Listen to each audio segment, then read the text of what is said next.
Okay, so my speech is on respiratory therapy, and the points that I'm gonna cover, is how much money they could possibly make, what kind of education you need, and what they actually do, and why I chose to choose this profession.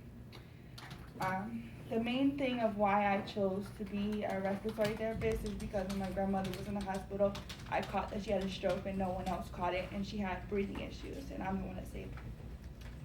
So, the average salary of respiratory therapist is about $27 an hour. Once you get out to 56,000 a year, starting off, you can make more as you progress. You need at least 2 years of education, but after the 2 years, they expect you to move up to a bachelor's or a master's. You can also do like specialty like neonatal and whatnot.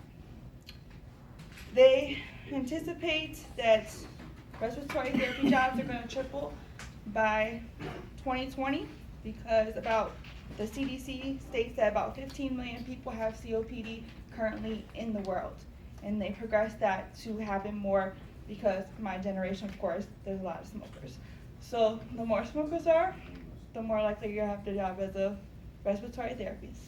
What they do is they run tests to base their breathing skills, or if you have asthma, and they use this. It's a whistle. You blow into it. When you blow into it, the whistle is loud. You're not having an asthma attack. You don't have a whistle, you need to go to the hospital. It's pretty simple. They run tests, especially if you had a stroke. Usually if you have a stroke, you do have a breathing problem. You might have what's called atrial fibrillation. That's where your heart flutters and it doesn't beat properly like it's supposed to. Also, in respiratory therapy, they work closely with nurses and physicians. Some nurses also do branch off into respiratory as well, so that way they can get a full understanding of the actual field of respiratory therapy, and some might also do radiology. And I just really like helping people. I like being there, potentially like saving their life. You know, I've always been interested in the medical field. I started off as a nursing major and realized that wasn't for me, and changed to respiratory therapy, and I feel like this would be somewhere that I'd be able to grow. And do you guys have any questions for me? Okay, I need you to come out. It has to be on there. Wait, let me fix my hair. How is it that having a stroke affects your breathing? Because usually a stroke starts with a brain hemorrhage and atrial fibrillation, like I stated before. When atrial fibrillation happens, your heart literally stops. So then, of course, that affects your breathing as well. So what they do is they run an EKG, and then they have one of these things here. Here, I'll open it. And then you like push this button, and then when you blow into it, the whistle sounds. And they also have one that has like a little ball on it when you blow, and the ball goes up higher, and that's how they can tell if they need to do more. And then if something like that happens, they usually give you a trach, and then you can't talk.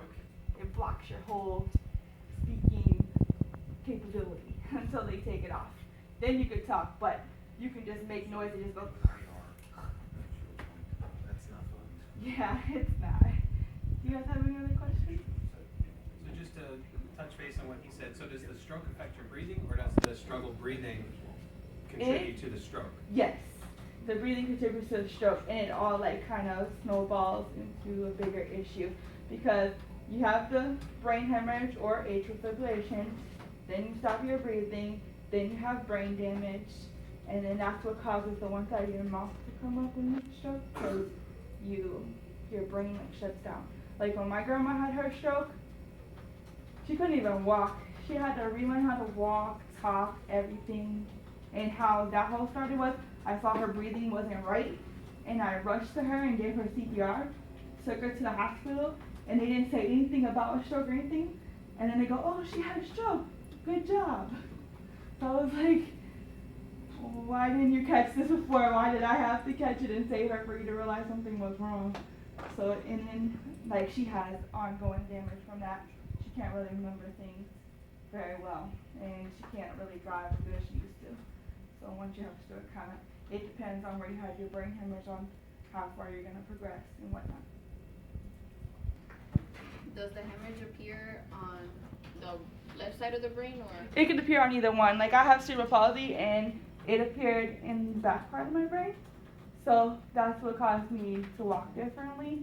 And I have a really struggle with math. Most people with cerebral palsy have struggle with math too, and that's caused from brain hemorrhage.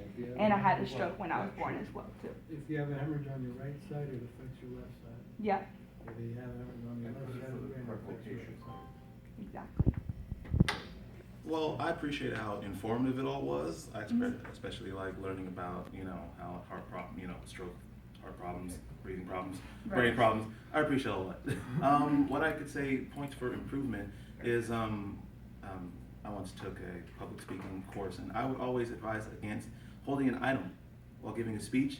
It breaks eye contact. I got It that and stops going you straight from to the item. Yeah, it stops you from Got looking it. at the people that you're talking to, creates a disconnect, and it also creates hesitancy in your speaking. You will also oftentimes will find yourself saying, stopping, looking down back at what you have. I'd say that will probably increase the effectiveness of your speaking a lot, just by not holding a thing while Gotcha. you're talking. Also, you'll talk more with your hands. It's more engaging for people. That's about it. Gotcha.